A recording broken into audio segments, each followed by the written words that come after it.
Hello and welcome to the Daily Brief Show by Zerodha. I'm your host Anurag Bansal. Today is Tuesday, the 17th of September, and I have three very interesting stories for you. In the first story today, I'll talk about how Ford wants to come back to India. In the second story, I'll talk about China's economy and discuss whether there's just one China or three different forms of China that we are looking at. And in the third and final story of the day, I'll talk about new rules when it comes to palm oil and how it affects India. So let's begin. See, Ford Motors has been in the headlines recently because it is planning a potential comeback in India. 3 years ago, Ford exited the Indian market, and now the American automaker is considering to restart their operations at its Chennai plant.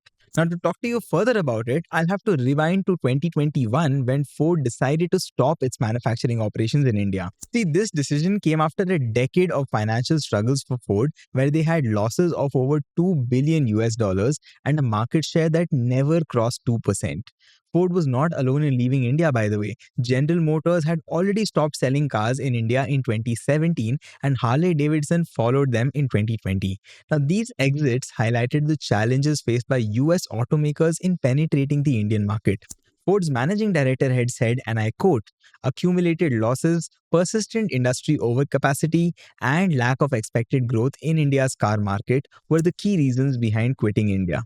To give you a sense of how much Ford was struggling, in 2020, Ford's revenue dropped from 28,000 crore rupees to just 2,000 crore rupees, and they also had losses of over 5,400 crores.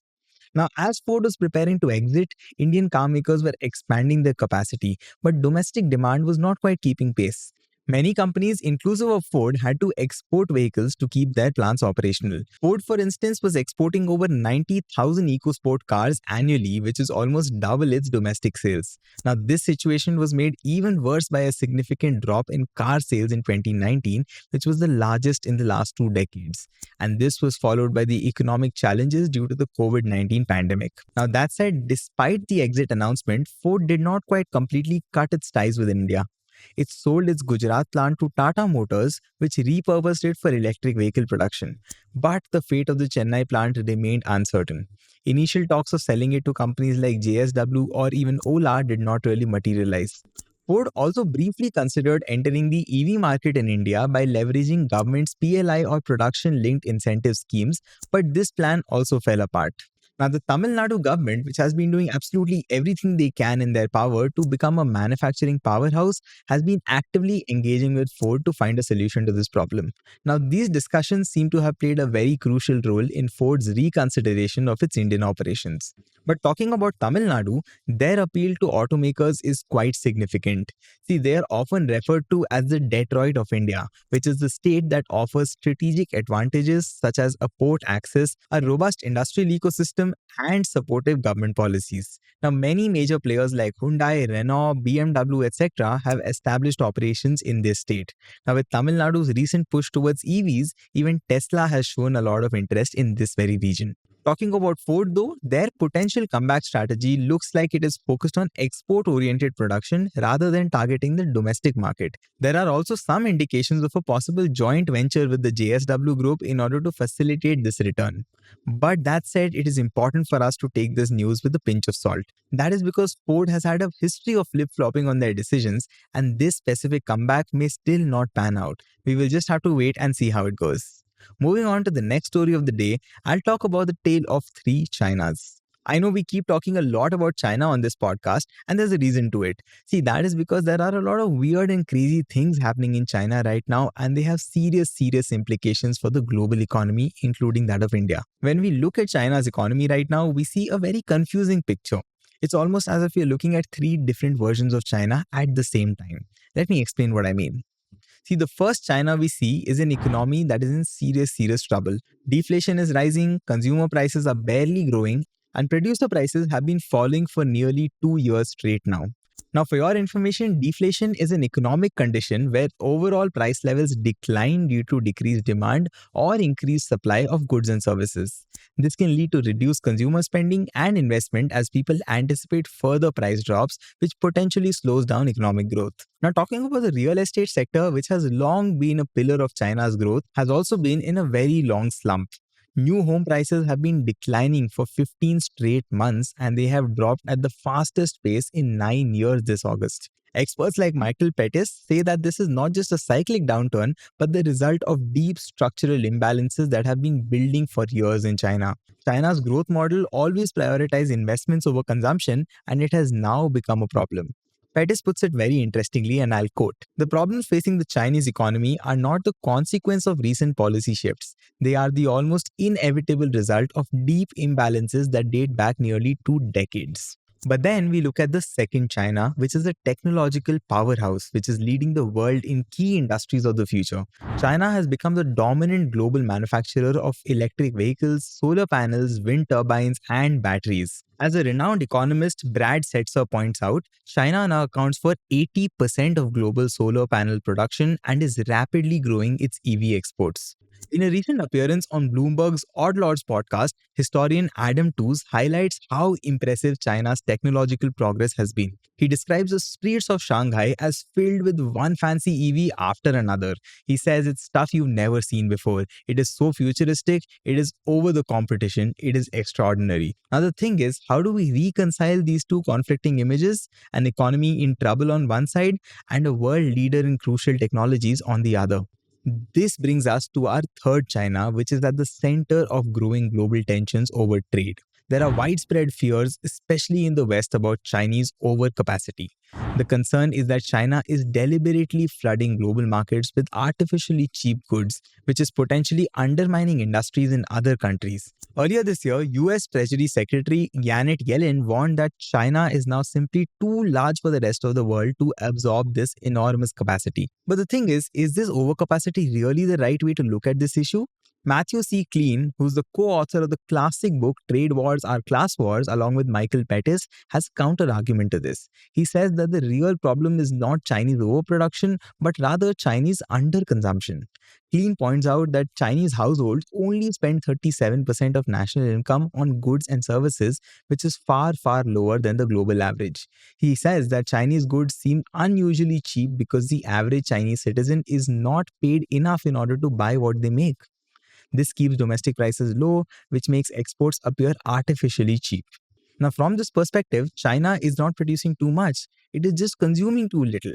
Klein also says that current Chinese production of 10 million new energy vehicles per year is actually far too low to meet China's domestic needs, let alone global demand. However, one thing the data definitely shows here is that China has built significant manufacturing capacity in several clean technologies. China has a share of 50 to 75% in manufacturing across crucial sectors responsible for green transition like solar, wind, EVs, batteries, etc. Now, this massive scaling up of production has led to concerns about market distortions and the impact on manufacturers in other countries. So, where does all of this leave us? Look, in India, we have an economy that is showing clear signs of distress, yet also demonstrating remarkable technological innovations. We see rising exports in key industry, but this may be more a symptom of weak domestic demand than a deliberate strategy to dominate global markets. What is particularly interesting is how this export surge is being received around the world. It's not just Western economies like the US and the European Union that are concerned about Chinese exports potentially undermining their industries. Emerging markets are also starting to push back now. Countries like Brazil, Turkey, Indonesia, and Chile have all recently imposed or increased tariffs on various Chinese goods from electric vehicles to steel and also textiles. They are using these trade barriers not just to protect their own industries, but also as leverage to encourage Chinese companies to invest directly into their own countries. For instance, both Brazil and Turkey introduced tariffs on EV imports, which then led to BYD, which is China's largest EV maker, agreeing to set up local manufacturing plants. It is a delicate balancing act here for these countries. They want to benefit from China's technological strength and investment, but not at the cost of their own industrial development. India's chief economic advisor V. Anantha Nageshwaran captured this dilemma perfectly in the recent economic survey. He wrote, and I quote, While emerging markets are resorting to import restrictions as a policy option to deal with the Chinese challenge, it is pertinent to note that some Chinese goods are so cheap that no amount of tariff can reduce their price competitiveness. Now, this puts China in a very tricky position. On one hand, it needs to boost its own economy through exports. On the other hand, China risks alienating those very countries that it has been counting on as allies in its competition with the West. Now, just last week, Chinese President Xi Jinping promised to introduce zero tariffs for the world's least developed countries, and this seemed to be an attempt to address these very concerns. The current challenge for policymakers, both in China as well as globally, is how to navigate this complex reality. Can China boost domestic consumption to create a more balanced economy? How should other countries respond to competitive challenges posed by Chinese industries while also recognizing the potential benefits of cheaper technologies? Those are questions we'll have to wait till we get an answer to. Moving on to the next story, the European Union has recently introduced a rule that is causing some concern among palm oil producers. Now, this new regulation, which is called the EU Deforestation Free Regulation, is set to take effect on December 30th, 2024. The aim here is to keep products linked to deforestation out of the European markets. Under this rule, exporters and producers of products including palm oil, cocoa, coffee, rubber, and wood that are going to Europe must prove that they were not grown on land that was deforested. Now, the two countries that will be hit the hardest by this regulation will be Indonesia and Malaysia, which produce almost 90% of the world's palm oil. For these nations, palm oil is not just another export, but a crucial part of their economies, which provides income for millions of farmers and workers. Many of these farmers grow palm oil on land that was once forested, which puts their livelihood at risk under the new EU rule. Now, why does this matter for you as an Indian? I'll get to that, but let me first set some context. See, palm oil is really important in the context of the global market. It is present in a variety of products, from cookies and instant noodles to lipstick and even soap. It is popular because it's cost effective, has a longer shelf life compared to other vegetable oils, among others. But this new regulation by the EU has faced a lot of criticism from various places. Many people argue that this rule is unfair and creates unnecessary trade barriers for small farmers who might not have the resources to comply with these requirements. It is not just Indonesia and Malaysia that are upset, by the way. Brazil and the United States are also asking the European Union to reconsider or delay this law. Brazil, for example, claims that this rule could impact one-third of its exports to the European Union, including key products like soya and beef. The US, on the other hand, says that this law creates significant challenges for American producers of timber, paper, etc. Now, if this regulation itself was not enough, India, which is a large importer of palm oil, is doing something that will further complicate this situation. India, by the way, is the world's largest importer of palm oil, and we get more than half our palm oil from Indonesia and Malaysia. India recently raised the import tax on palm oil, soybean oil, and sunflower oil by approximately 20%. Now, this means the total tax on unprocessed oils has jumped from 5.5% to 27.5%. For refined oils, this number is even worse. It is 35.75%, which is up from the previous 13.75%. Now, this significant tax hike will make imports of palm oil from countries like Indonesia and Malaysia much more expensive for Indian buyers. With these higher import taxes, importers might reduce its palm oil imports to avoid these increased costs. It would even further hurt Indonesia as well as Malaysia, which are currently already struggling to comply with EU's new deforestation rules. India, by the way, is saying that it is raising these taxes in order to help boost domestic oil production of soybean oil, sunflower oil, etc. By making imported oils more expensive, India is hoping to boost the prices of local production. This situation presents both challenges as well as opportunities for Indian companies. Companies like Godrej and Adani Wilmar will heavily benefit, while FMCG companies like Dabur, Emami, etc. will be negatively impacted. The hope here is that as imported palm oil becomes more expensive, the demand for these locally produced oils might rise. However, companies that rely heavily on palm oil as raw materials, such as those in the food and cosmetic industries, could see their costs increase significantly because palm oil is not easily substitutable. There's a lot more brewing in this space. We'll keep following the story to see how it impacts these companies and talk about it in the upcoming episodes. Moving on to the last section, which is some very quick tidbits. First, Apple exported $5 billion worth of iPhones from India in April to August 2024, which is a 54% increase from last year, and this showcases strong growth and expansion of its Indian operations. Second, Bajaj Housing Finance's IPO was oversubscribed by almost 64 times. Third is a global story. Temasek is close to acquiring a 20% stake in VFS Global from Blackstone, and the deal is valued at 7 billion US dollars, which capitalizes on the booming global travel market.